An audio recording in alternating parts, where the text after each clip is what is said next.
Hey everyone, and welcome back to the channel.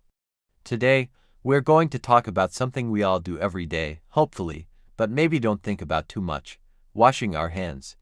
It seems simple, right? A little soap, a little water.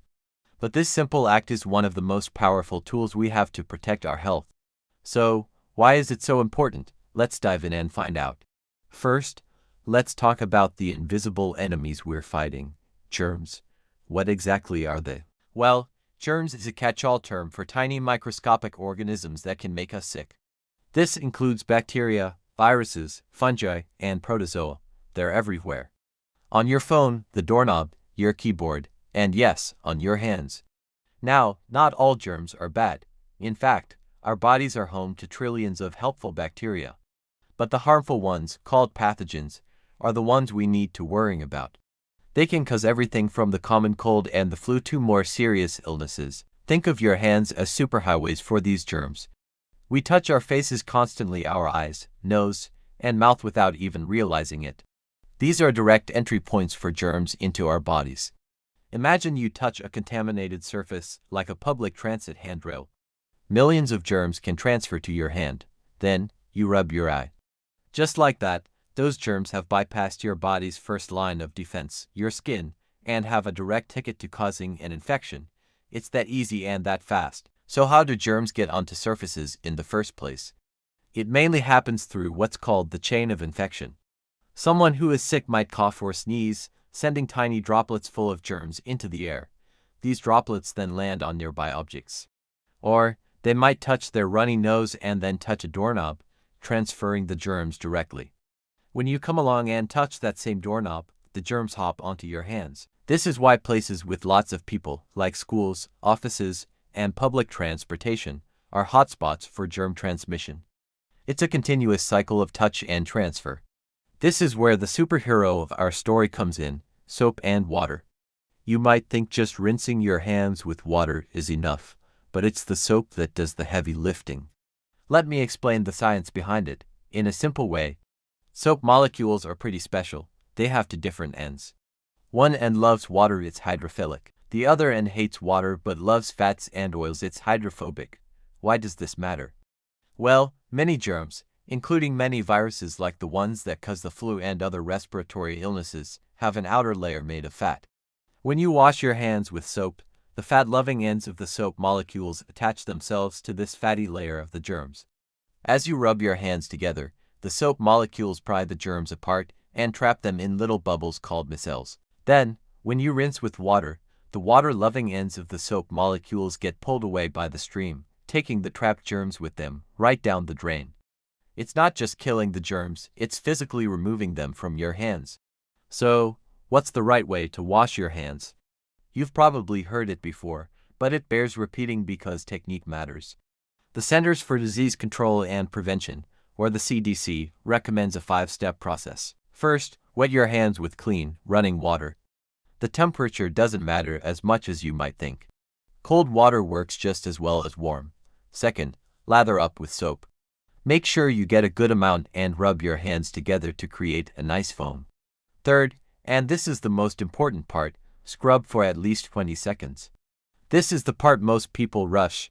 20 seconds is the time it takes to sing happy birthday twice. During this time, make sure you scrub everywhere: the palms, the backs of your hands, between your fingers, and under your nails. Germs love to hide in these little nooks and crannies, so don't miss them. Fourth, rinse your hands well under clean, running water. This washes all the soap and the trapped germs away. Finally, dry your hands using a clean towel or let them air dry. Wet hands can transfer germs more easily, so drying is a crucial final step. When should you wash your hands? The list is longer than you might think. Definitely wash them before, during, and after preparing food. Wash them before you eat. Wash them after using the toilet, changing a diaper, or helping a child in the bathroom. You should also wash your hands after touching an animal, their food, or their waste. And of course, wash them after blowing your nose, coughing, or sneezing. If you've been in a public place and touched things like elevator buttons or shopping carts, it's a good idea to wash your hands as soon as you can. And if you're caring for someone who is sick, frequent hand washing is absolutely essential to protect both of you. Now, What about hand sanitizer? Is it a good substitute? Hand sanitizers with at least 60% alcohol can be a great option when you don't have access to soap and water. The alcohol works by destroying the outer protein layer of germs, effectively killing them. However, it's not a perfect replacement. Sanitizers don't work as well on visibly dirty or greasy hands. They also don't remove all types of germs. For example, some nasty stomach bugs are more resistant to sanitizers. So, think of hand sanitizer as a great portable solution for when you're on the go, but always choose washing with soap and water when it's available. It's the gold standard for a reason. Let's put this into a real-world perspective. Studies have shown that promoting hand washing in communities can reduce the number of people who get sick with diarrhea by about 30% and reduce respiratory illnesses, like colds, by about 20%. That's a massive impact for such a simple habit. Think about it in terms of school and work. Kids miss fewer days of school, and adults miss fewer days of work. It helps prevent the spread of illness within families and communities, protecting the most vulnerable among us, like infants, the elderly, and people with weakened immune systems. Building the habit of hand washing is key. It's something we learn as kids, but it's easy to get complacent. One way to make it stick is to make it a routine. Every time you walk in the door at home, make your first stop the sink. Link it to other daily activities, like before every meal. For kids, you can make it fun. Use soaps with fun scents or colors, or sing a special 20-second song while they wash. Leading by example is also incredibly powerful. When kids see adults consistently washing their hands, they're more likely to adopt the habit themselves. So, to recap, our hands are the primary carriers of germs. These germs can be bacteria or viruses that get onto our hands from contaminated surfaces or from other people. We then transfer these germs into our bodies by touching our eyes, nose, or mouth. Washing our hands with soap and water for at least 20 seconds is the most effective way to remove these germs. The soap breaks down and traps the germs, and the water rinses them away. While hand sanitizer is a good backup, it's not a complete substitute. The simple act of hand washing is more than just a personal hygiene task. It's a public health intervention. It's a gesture of care for ourselves and for those around us. Every time you wash your hands, you're not just cleaning them, you're breaking the chain of infection. You are actively participating in keeping your community healthy. It's one of the easiest, cheapest, and most effective ways to prevent disease and save lives. So next time you're at the sink, remember the incredible power you have right at your fingertips.